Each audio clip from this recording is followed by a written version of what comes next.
ladies and some gentlemen, but mostly ladies. Let's get into it. Dave Neal here, stand-up comedy. And hello, everybody. Ooh, do my buttons work? Oh, boy.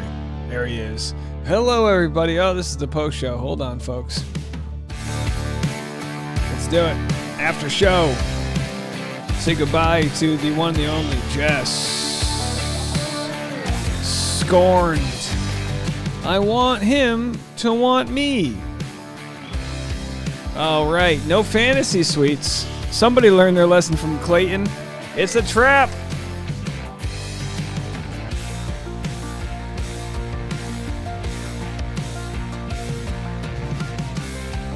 Hold on, responding to some people.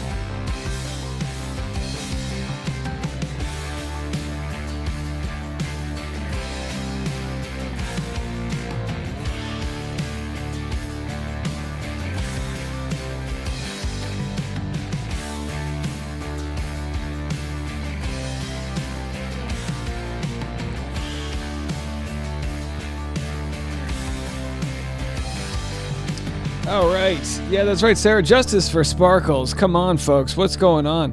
Just catching up on some things here. Running around. Lots of content to get to. And how do we feel about tonight's episode? Feel free to call in. If anyone wants to call the voicemail number here, 401-213-9828. We'll play the voicemails tonight. Do a quick 30. Yes, Diane, Kat does have a Giselle vibe to her. Celeste says, love Zach as the Bachelor. Didn't love how he addressed Jess. We're going to get into that right now. We're going to do a deep dive right now. Actually, pretty interesting thing happened today. So, obviously I made this video earlier with Dr. Diane Strakowski. But they're nailing it in the comment section. Let me see if I can find... Maybe this isn't the right one. Hold on one second. What video is it? All right. Is this the convo? So Mrs. Ennis said this regarding Zach, regarding my conversation I had with Dr. Diane Strakowski. We're having a therapist in the comment section sharing some info. Mrs. Ennis said, hi, you may have already heard of this book. It's based on Willem Reich's characterology, the 5 personality patterns. Zach's primary pattern is the rigid personality pattern, and that's not because of the fantasy suite, folks. Does he have like this swag? Girl, she don't know. So rigid, as a result, he is very stiff physically. Again, not because of the fantasy suite. God. And even in his voice and for sure in his body and personality-wise. Rigid personalities are controlling and critical, of course, depends on how heavy or light in the pattern they are. And you can see this in how he treats Greer, criticizing her choice of analogies and not being able to let it drop. He's needing to bring it back up again. Now, this pattern is triggered when he's in a state of overwhelm, which he will be if he perceives something she says as triggering or just feels threatened by having to deal with her. It's a fascinating book and goes way beyond attachment styles. And then I'm going to continue this further. Heather, how are you? Good to see you. Anika says, I feel like Zach was disingenuous. Oh, yeah, Brooklyn. Well, we'll get into Brooklyn in a second. So Mrs. Ennis says, it's phenomenal. A divination tool to understanding people. Reich was able to diagnose his patients just by looking at them. Because our little bodies formed based on how we flow or restrict energy. Watching the Bachelor right now and Zach's coldness with Jess is classic rigid. I know because I dated a guy whose primary pattern was rigid. I told him once he was missing an empathy chip. They stay in their head, where it's more comfortable and less scary than going into their hearts. Their wound is injustice, and they feel loved based on performance and appearance. Hence why Zach also feels the need to succeed on national TV. There's another book called Heal Your Wounds. All right, so let's look at this. Let's look at this from rigid personalities. The 5 personality patterns. The 5 personality traits. Rigid. Let's go to rigid. The 5 Personality Patterns by Stephen Kessler. And then let's find rigid here. The rigid pattern. All right, so we'll look at this in a second. Let's see who's in the chat here. 200. Hit the like button, please. Comment. Sarah said, if I was Jess, I think I would have wanted to hear it. Your one-on-one time is coming. I'm so excited and look forward to that. Yeah, the fact is, and I think Reality Steve tweeted it, is that Jess wasn't wrong to feel the way she felt. If you don't get a one-on-one within the first 6 dates, it ain't you, toots. So let's go to Reality Steve here. By the way, I'm texting with right now. Some big behind-the-scenes content. Of course, man. Reality Steve is recording with Dr. Diane Strakowski. So, Nick responded, that's 2 weeks in a row now. Zach was a total dick to one of the women. It's literally all about the one-on-one. Zach knows that. He made Jess feel like she messed up for expressing a valid concern. All right, let's save that. That's worth saving. So we'll use that tomorrow. You guys, this is kind of like a work with Dave right now. So we'll have that. And I wanted to find Reality Steve because he explained, I mean, yeah, the last thing you want, it's one thing for Jess and Zach to not work out. It's another for Zach to think Jess is whack, or to think that it's like, to think that Jess is irrational. And yes, if you don't get a one-on-one until episode 7, you aren't winning. That's just the way this works and always has. So while Zach says it's not a big deal, she didn't have one yet, in the scope of the show, it does mean a lot to not get one. Elizabeth said Zach would not acknowledge Jess's feelings. That's what she was feeling was valid. Yeah. Juliana said, where was Greer? She too was abducted by aliens. From the planet of COVID in the 19th galaxy. I don't know if Greer's coming back or if she's just done, but she got the vid. Chloe said, we're probably missing more context, but Zach told Jess, I feel confident about us, and then went total 180 and sent her home. Yeah, Zach felt confident in Jess the way you feel confident in 3-day-old pizza. Sure, it's still edible, but it's not your top priority. Did I just compare Jess to pizza? You're damn right I did.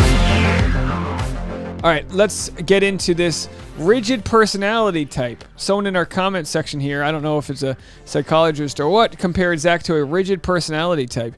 The rigid pattern. The injury here was at the... Wait, I am my performance... Each of the injury. What are we talking about? Injuries. The secret to understanding people. The injury. I guess when they say injury, they talk about the pattern type. The injury here was that the parents could not value the child's inner experience. Well, let's find a better way to look at this because I don't really understand what this is. What is rigid personality type? Rigidity. In psychology, rigidity or mental rigidity refers to an obstinate inability to yield or a refusal to appreciate another person's viewpoint or emotions characterized by a lack of empathy. It can also refer to the tendency to perseverate, which is the inability to change habits and the inability to modify concepts and attitudes once developed. A specific example of rigidity is functional fixedness, which is a difficulty conceiving new uses for familiar objects. Rigidity is an ancient part of our human condition. And by the way, I'm not a psychologist. I don't claim to be one. And I'm just reading based off of some information sent to us. And it could be true or could not be. Not really sure. So let's go here. Rigidity is an ancient part of our human cognition. Systematic research on rigidity can be found tracing back to Gestalt psychologists going as far as the late 19th to early 20th century with Max Wertheimer, Wolfgang Kohler, and Kurt Kufka in Germany. With more than 100 years of research on the matter, there's an established and clear data. Much controversy surrounds it, of course. Mental set. Mental sets represent a form of rigidity in which an individual behaves or believes in a certain way due to prior experience. It's a type of cognitive bias that can lead people to make assumptions about how they should solve problems without taking into account all the information available. Oh, a know-it-all. The opposite of this is termed cognitive flexibility. This kind of feels like a fixed mindset versus a fixed mindset versus a growth mindset. Excuse me. Rigidity can be a learned behavioral trait. For example, if the subject has a parent, boss, or teacher who demonstrated the same form of behavior towards them, rigidity is also associated with autism spectrum conditions and has a genetic component. Again, we're not diagnosing anybody here. Bruce, I just read spectrum, and then you said, I imagine rigidity is a spectrum, like not all or nothing. Yeah, absolutely. And he may be rigid in certain ways with certain things. And then, but Elizabeth, when you say he has a lot of empathy, it seems to me, as I said with my conversation with Dr. Diane Strukowski, is that he seems to have empathy for the women he's still trying to court. You know what I mean? Let's go to your voicemails. I don't know if we have any. Let's check.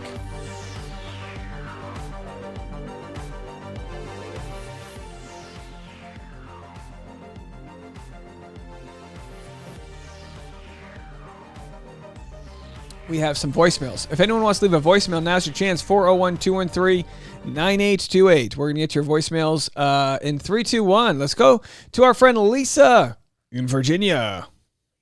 Yeah, this is Lisa from Virginia.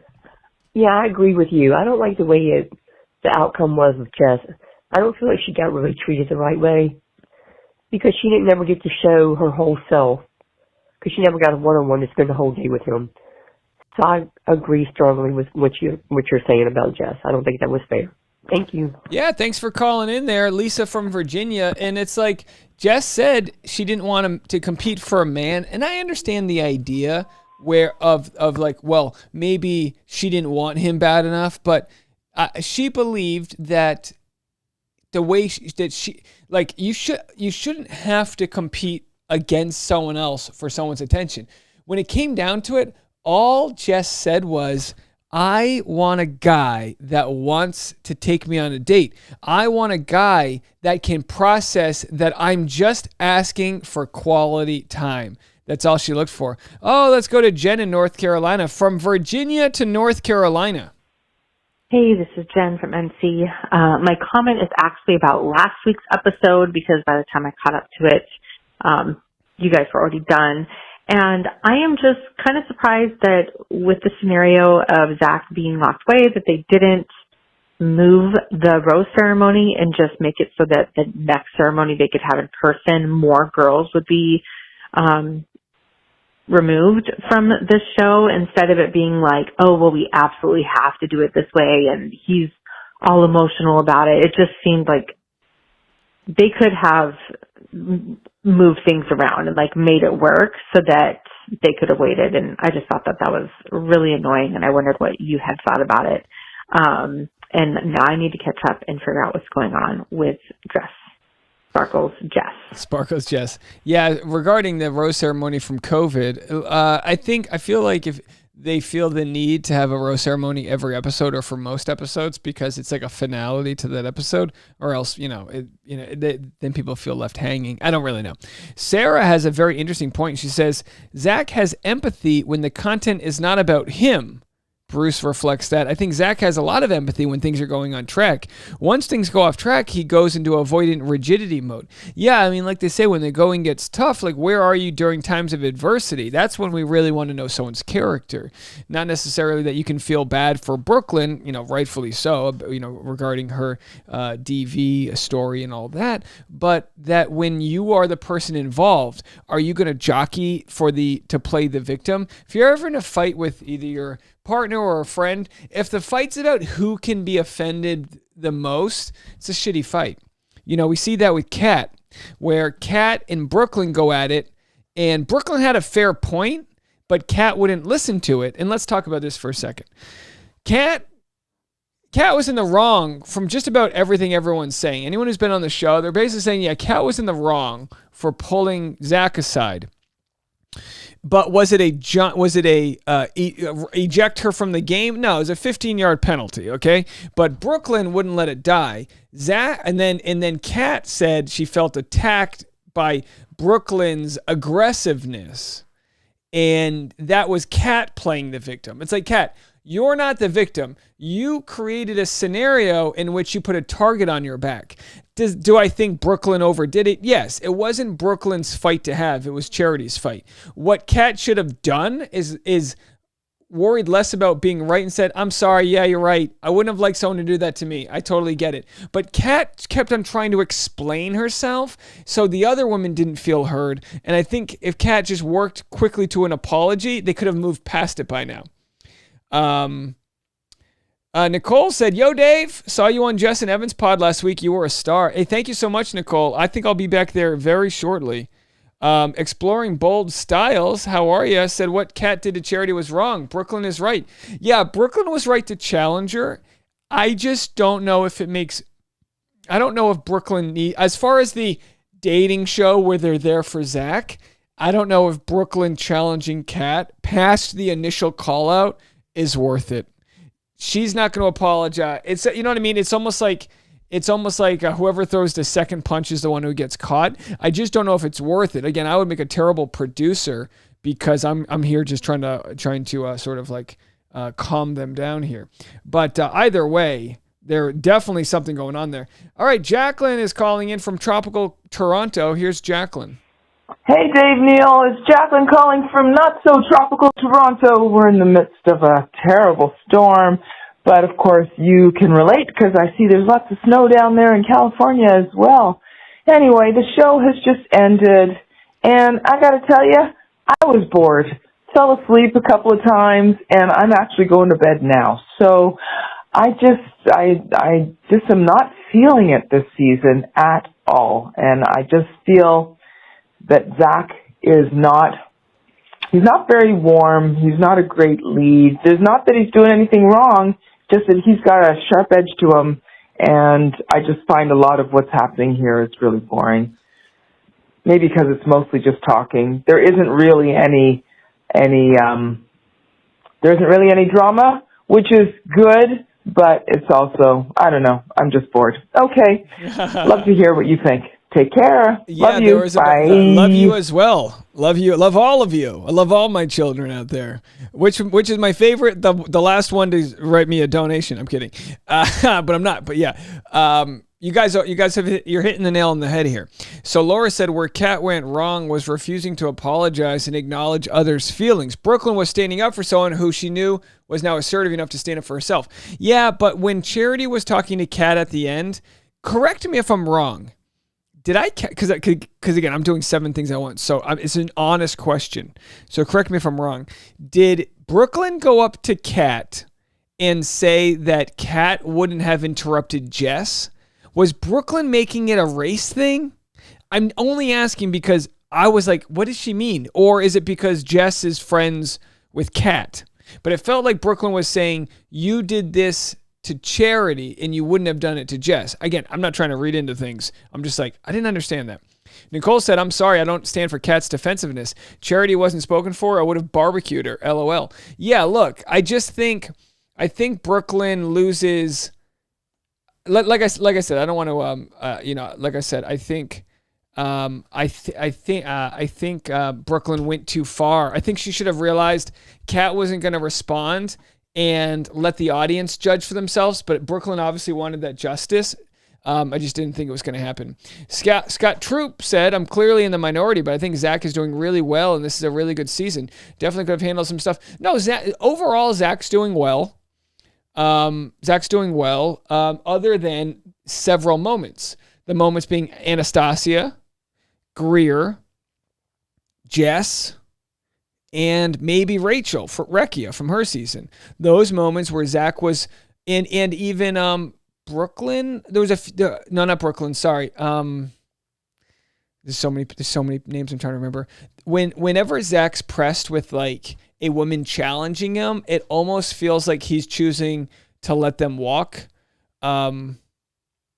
Samantha said, I don't find Brooklyn to be a protector. She was way over the top. Yeah, I agree. I think Brooklyn lost her point when she kept on bringing it up. It's like, yeah, it was noted, and as Brooklyn sees now, Ariel tried to talk to Kat, and Kat wouldn't listen to Ariel either. So maybe Kat is rigid personality type, just like Zach may be. Again, respectfully on a spectrum.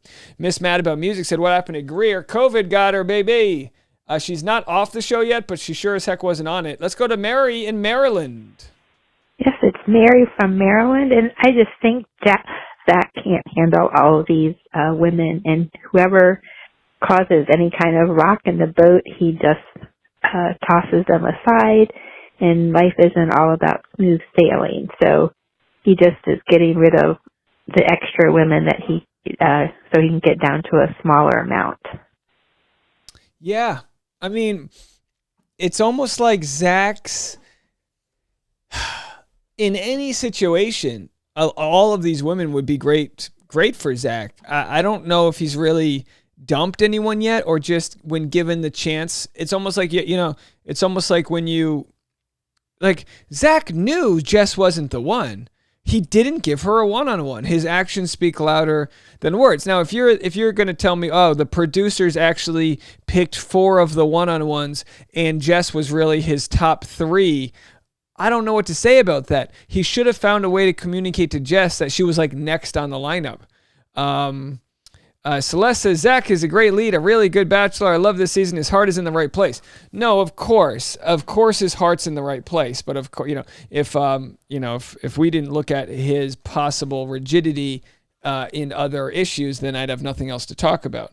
But I don't think that's me nitpicking. I think Jess was mistreated, but I don't think Zach owes her an apology. I just think we got to see Jess crying, saying, I want him to want me. I want him to want me. And in the end, he wanted her to stick around, like I said before, like a 3-day-old slice of pizza. But she knew if you ain't going to put that pizza in the oven after 2 days, you're probably not going to have it. Oh, let's go to Dave in New York.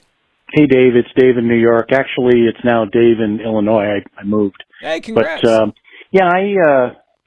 you may not have seen this, but at the end they teased that I guess Greer comes back. Oh, I did. Next week. I think she's fantastic. I think she'd be a great Bachelorette. And so anyway, it doesn't seem like she's going to go far because I haven't seen her in a lot of the teases for what's to come. But hopefully we'll see more of her. So that's all. Take care. Bye. Thanks so much. Appreciate you there, Dave in Illinois. Much appreciated. Yeah, as far as Greer goes, we're developing some conspiracies. Shall we get into it? Greer equals COVID, or production doing the devil's work in separating her from the group to stir her emotions up even more about their last conversation. Yeah, all right, interesting. I think Greer's fantastic in certain ways as well. I think there's a reason why she got the first impression rose. Sadly, sometimes when you get the first impression rose, the lead forgets about you. Oh, excuse me. I've been drinking Diet Coke. I apologize for that burp. It just came out. Bruce said Zach wasn't going to give Jess a one-on-one, so he couldn't promise that, so he had to send her off. I didn't like the 180 of, we have a great connection to here's the limo. How many times has Zach done this? Where he thinks they have a great connection and all of a sudden they're going home. Is there a way in which he could have fought for her? Let's go to Celeste in Beeville, Texas. Hey, Dave. It's me, Celeste. I'm calling from Beeville, Texas. And tonight's episode was definitely wild, especially the nudist sauna. I was all, my eyes. But also the whole exchange with Jess and everything, that was crazy. I mean, I feel bad for her, but, it's just, wow. And Brooklyn and Gabby, they are real ballers. I mean, and Zach said Brooklyn is a straight shooter. That was not a hyperbole. Well, anyway, thanks. Yeah, and thanks for calling. I appreciate you. Real ballers indeed. Hey, if anyone wants to call the voicemail line, now's your chance. The line's wide open, 401-213-9828. Just leave a voicemail. Say hello. Again, no spoilers, and super chats are appreciated. And we're going to hang out for a couple more minutes. Hey, pretty good live stream. 285 people in the chat right now. I want to remind everybody, I posted, actually I'll share with you right here what I posted, a fantastic tweet I received from somebody. I have to say, leave a comment if you're in the chat. Did anyone listen or check out the full conversation I had with Dr. Diane Strakowski today? I got a tweet from Carly. Chucky Cham said, after watching Dave Neal discussing Zach's behavior with a great therapist today, I'm seeing his knee-jerk reaction to being challenged, vulnerable, much differently. And it said it's wild how this all plays out. So if you haven't already, go check out my podcast and search Bachelor Rush Hour for the full conversation. I'm telling you right now, we all can learn from this show. Now, I'm not perfect, never claimed to be. I know you guys don't feel you are. But when we watch the show and we learn a little bit about Zach's possible rigidity, when we learn a little bit about, as Dr. Diane Strakowski discusses, his anxious personality type, what we learn is a little bit about ourselves every time. We learn about our interactions with strangers, with lovers, with friends, and it reminds us that just because we think and feel a certain way doesn't mean somebody else does. How many of us are guilty? How many of us are guilty of doing something for others and then feeling bitter because they couldn't live up to whatever favor we did? Oh, I helped them move and now they won't answer their phone call.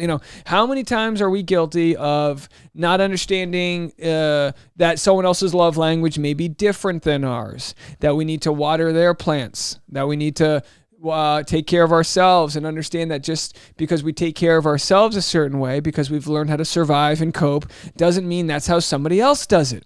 And their way is not right or wrong and is no better or worse than your way.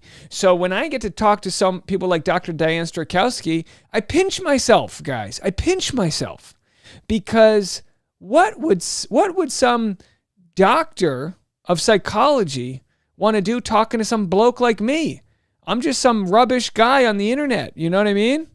And so it's amazing. It's incredibly gratifying to be able to have these conversations from a place of stupidity, because I don't know what the hell I'm talking about. That's rubbish, Dave. So if you want to listen to that, I'm telling you, there's a lot of good information in there with my chat with Dr. Diane. As always, I learned something. Let's see what we got here. Anika said, what happened with Gabby? No, really nothing. Nothing happened with Gabby. Yeah, Gabby didn't bring her maple syrup. She wasn't allowed the liquids on the flight.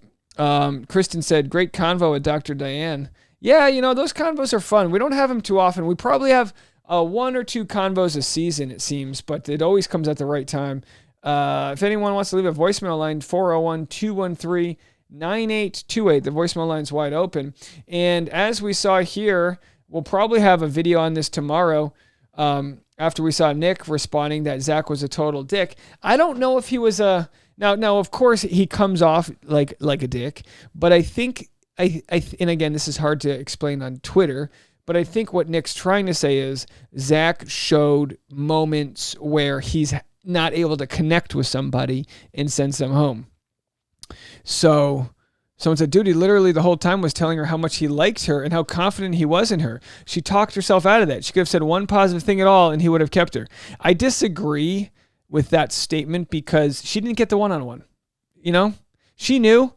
You have to remember, we watch this show casually. Like everyone who's on the show, they're the star of their own story. So Jess has 23 and a half hours every single day to strategize like a survivor and think about, Ariel got a rose. Brooklyn got a one-on-one date. Gabby got a one-on-one date. Katie got a one-on-one date. Kat got a one-on-one date. Charity got a one-on-one date. Did Allie get a one-on-one date? I can't remember. And then all of a sudden she's looking at it going, I'm the last one who hasn't gotten a one-on-one date. And then when it's her time to get a one-on-one date, it goes to Ariel. Now, I don't think anyone's has had multiple one-on-one dates. Of course, if someone had multiple one-on-one dates, it would officially be over for her. All right, let's go to our next voicemail. If anyone wants to call the voicemail line, 401-213-9828. Feel free to call 401-213-9828. We're going to wrap this up, in a couple minutes. Got a lot of work to do. I'm heading to Indonesia tomorrow night, and a lot of work to do. I will not miss an upload. We got a lot of content coming your way. All right. Hey, Dave. This is Laura in Minneapolis, Minnesota. Hello. Had a little shot of mezcal because I get a little nervous to call in. Nice. It sound weird on voicemails Don't be and nervous. the phone. But just wanted to say, my favorite part of the episode was probably the couple at the sauna. Can I just say, we need to normalize being comfortable with naked human bodies and sexuality and all that shit. And I also wanted to say, I think I've officially gotten the ick from Zach. Yeah, just similar to you, little thing he's doing is just rubbing me the wrong way now. Even he seems like a fine guy, but not for me. But the preview for this rest of the season in Fantasy Suites was another thing that rubbed me the wrong way. And I don't know why. It's just his comment around sex. Like, nothing wrong with, like, not having sex during the Fantasy Suites. I get it. But it just seemed to give a little bit of the purity culture, like, sort of seeing having sex during the Fantasy Suites as less than or something. I don't know. Curious about what you thought about that if you saw the preview for the rest of the season. Yeah. Thanks so much. Yeah, interesting. I'm gonna need to see more of why Zach doesn't want to do the sex. My guess is it's not an issue that he's having. He saw how Clayton was treated. Could it be that the days of unfettered fantasy suite flipping? Could it be those days are over, at least for the men? I mean, Clayton did not come out looking good. Matt James decided not to have sex with anyone in the fantasy suite. Came out looking okay. We may scrap this whole thing, to be honest. I don't know. Just scrap the whole fantasy suite. Teresa said, Dave works up to the last minute to bring content. You're absolutely right. And Teresa, here's what I got for you. Wednesday. Are you guys ready for this? Wednesday, I am airing my interview with Clayton Echard. That's right. I got a chance to talk to Clayton about his book. And let me tell you something. We went in, check this out. He brings up in his book text messages he sent from Facebook. Right there. There they are. You see that? Whatever. You know I look sexy and brave and charming and sexy and not terrified and a beast. This was from 7th grade or 8th grade. All right. And trust me, you will see me just look for a guy with like a million girls around him. And you can be like, oh, there's my friend who's a major pimp. Oh, man. Yeah, that would be pretty sweet. So he shares these moments, these absolute gem moments where he was a little guy, transferred schools in 7th grade. And I talked to him. And I think the best question I asked Clayton, I said, did you develop yourself into a professional football player because growing muscle was the first thing you could control in your body? And he said, I think you'll have to see what he said. But he realized so much about himself over time, and so much of himself was exposed by being on the show. It's going to be fantastic when you hear our convo. The way he opens the conversation was actually, and this is by all means a compliment to you guys. The way he opens the conversation was saying thank you to me and to our community. And Clayton's not a guy I've been in touch with. I've talked to him a couple times, but he's not a guy I've been boys with. And he said he thought the way we treated him after his season, he thought the way we treated him with the different bullshit scandals and everything, he thought that we did it justice and that we were fair. And that means the world to me, guys. It means the world to me. That conversation airs on Bachelor Rush Hour, the podcast, on Wednesday. Subscribe to the podcast if you haven't already, and you will get an alert on your phone the second it drops. Okay? On Thursday, I have my interview with Game of Roses legend Chad. arguably one of the most successful independent podcasters out there. You're going to love this. I'm bringing you guys a lot. Now that I'm getting onboarded with some cool folks who are going to help me sell advertisements on the podcast, we're going to keep getting better guests, and we're going to keep getting great word of mouth because all of you guys are so supportive with our with all the leads that we're talking to. So I'm telling you from the bottom of my heart, thank you for being a part of this community. We have another Dave here. Second Dave. Same Dave? Hey, Dave. It's Dave in Illinois. One last thing. Sure. During the tease, he said something about not having sex on the overnights, and then I saw the women all crying. I mean, this is the ultimate irony because, you know, when Clayton was all in, so to speak, you know, that was met with negativity. And now Zach doing the opposite. I mean, he should basically, you know, put it to a vote or something. Anyway, it'll be interesting to see how it plays out. Bye. Yeah, can you imagine that? Just a vote. Shall we bang or shall we not bang? Oh my We may scrap this whole thing, to be honest. I'm going to turn this puppy around. Either we're banging or I'm turning this around. Sarah says, justice for Jess, but empathy for Zach. I can only imagine having to navigate different love languages, attachment styles, learning yourself, all in front of a camera. He will learn a lot, I'm sure. Sarah, you're absolutely right. And look, we have the ability to look at this from above. He's on the playing field. They cast people that are not necessarily emotionally matured. I mean, he's 26. That's the age where you're supposed to be mature, but like he spent the last 2 years in the Bachelor world, so technically he's only got the maturity of what, 13-year-old, you know? But yeah, Gorilla says, can't wait for that interview. Oh, thanks, guys. Yeah, Bruce, 7th grade is the most awkward grade. It's also the year that I moved. And I got to tell you, it was a bizarre experience. Celeste says, I'm so stoked for the Clayton interview. I love him too, next to Zach. Clayton is such a great person who really wants to do right and be good. Yes, Laura, I agree. And I'm very happy for Clayton with his writing this book. And what I loved the most is after our 25-minute conversation, I wanted to value his time. I told him, like, look, I'm not trying to have people sit down for 60, 70 minutes. But afterwards, we chatted for another 15 or so minutes. What you're going to get in my podcast with Clayton, one of the things you're going to get is he actually talks about that he wanted to sue the TikTok girl. But he didn't. He wanted to sue her. But of course, Susie helped convince him not to. Pretty interesting stuff. Let's do another voicemail while I read your comments. Got a lot of voicemails. Macy from Texas. Hey, Dave. It's Macy. Hi. From Texas. I was just thinking that we should have justice for Rachel because we were all wondering what happened in that fantasy suite, and now I think we know why.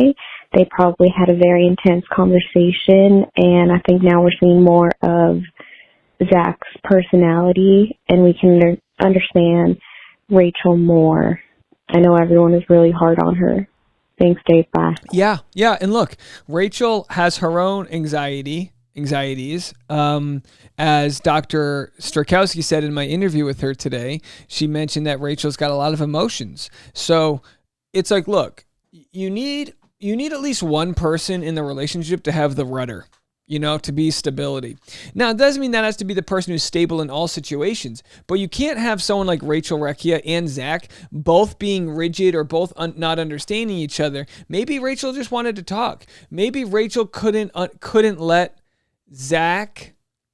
maybe Rachel couldn't respond the way Greer did. Greer kind of was like apologetic when Zach went off. She was like, oh my God. She was like surprised. Maybe Rachel's more like, no. And that could have led to some blow up. We'll probably never know.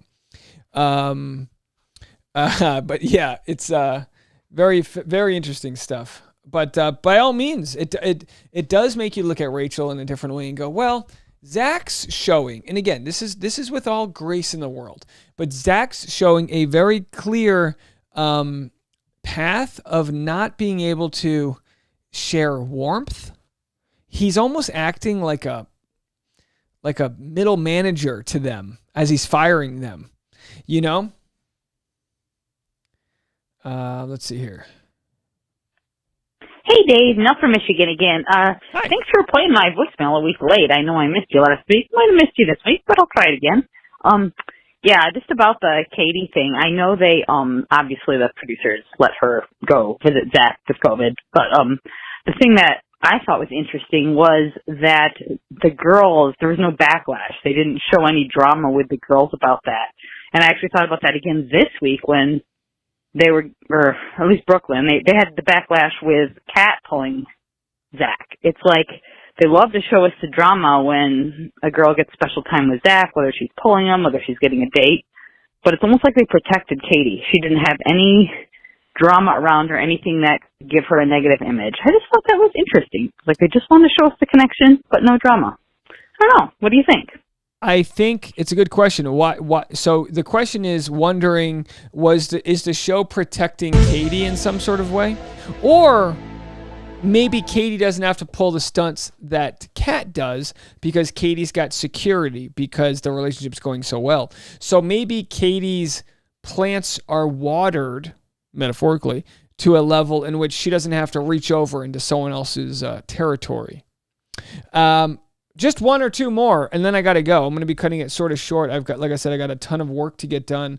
I think it's going to be a late night, early morning. I'm probably going to be at it all morning tomorrow, making sure my content's ready before I leave. I think I leave at 7 p.m. for my flight. We have a 14-hour flight, and then we arrive in a country in Asia. I'm just wondering if I should share where I'm actually flying into.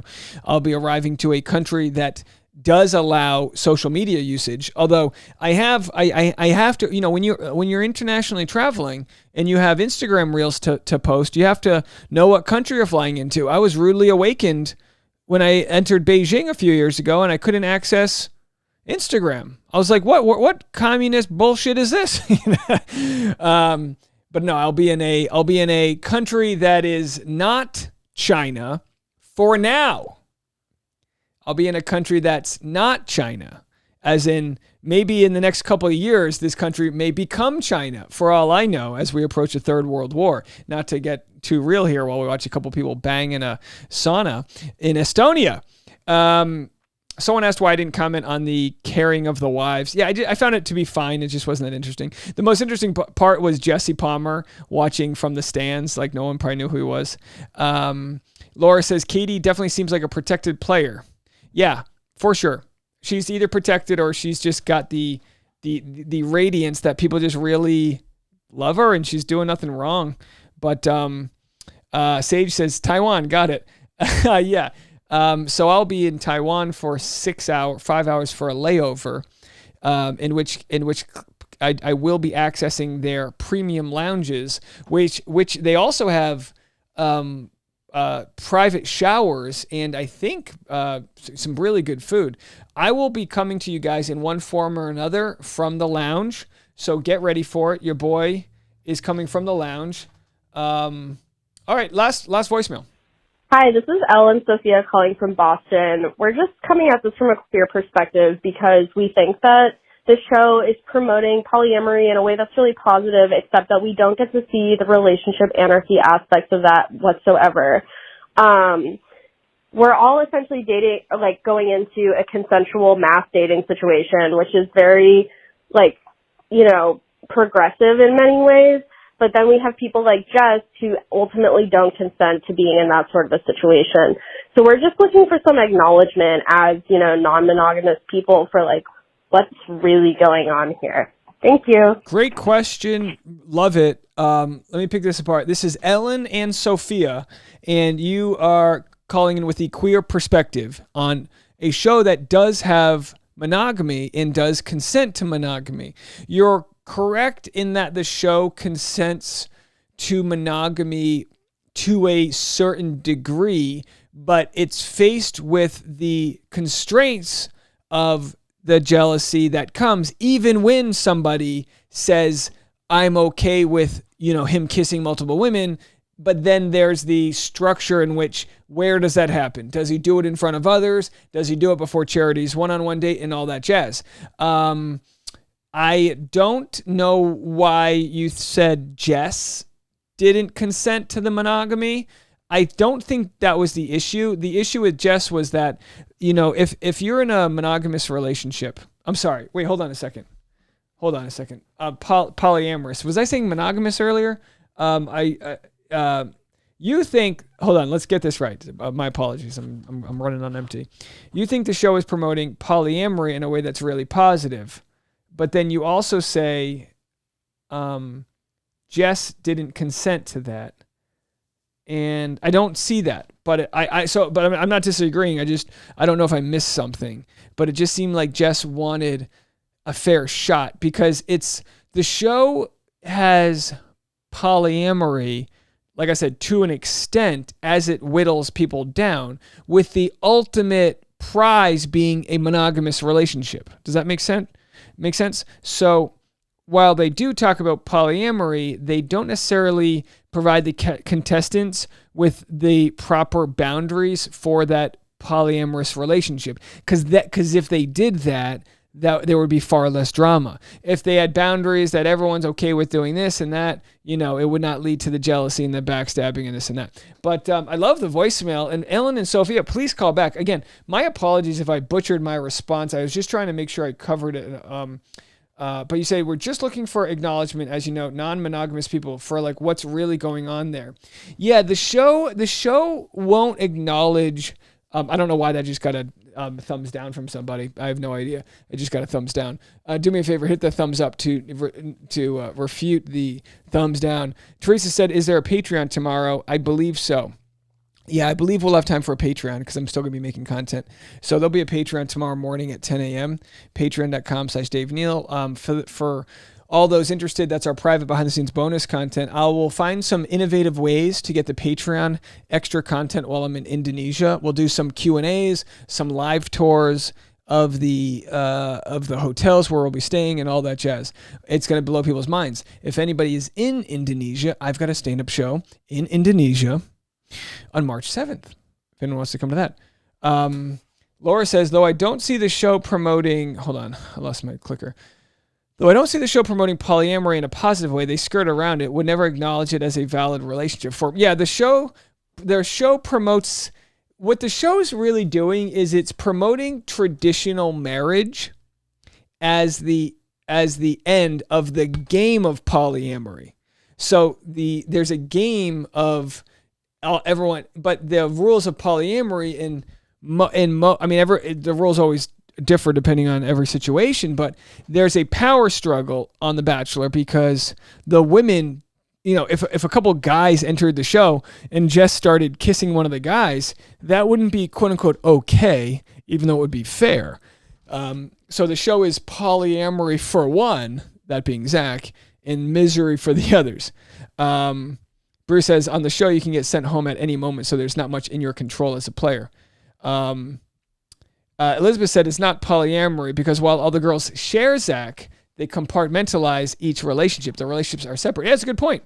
Yeah, it's not like Zach's, on a chaise lounge making out with 5 people as they give him a rub and tug. You know what I mean? Yeah, I've got a show in Bali, Indonesia, but I'll be there for the most part enjoying the private pool with my significant wife. Well, that's going to do it for me, folks. I appreciate all of you guys. If you haven't already, I encourage you. In fact, I plead with you. Please subscribe and give my podcast a shot, Bachelor Rush Hour with Dave Neal. Methinks it'll become a very professional dose of everybody's day as we continue to build this thing out. It might build into more than just Bachelor topics. It might just be your daily pop culture grind. But in the meantime, I'm going to build it as I come. And I appreciate all those. Yeah, Teresa said, isn't that cool? International comedy star. I tell you what, we ain't at your mom's bookshelf no more, folks. It's all because of your loyalty. It's all because of your generosity and your faith and belief in what we're trying to do. And it's much appreciated. And I can't wait to share with you so much of what's going on behind the scenes. But that's going to do it from me. I'm just going to do a hard exit, no music on the outro, because your boy, the night's just beginning. So pray for me as we try to jam a lot of stuff into our suitcases. And, the Bali bad boy, we'll see you guys in a little bit. Bye, everybody.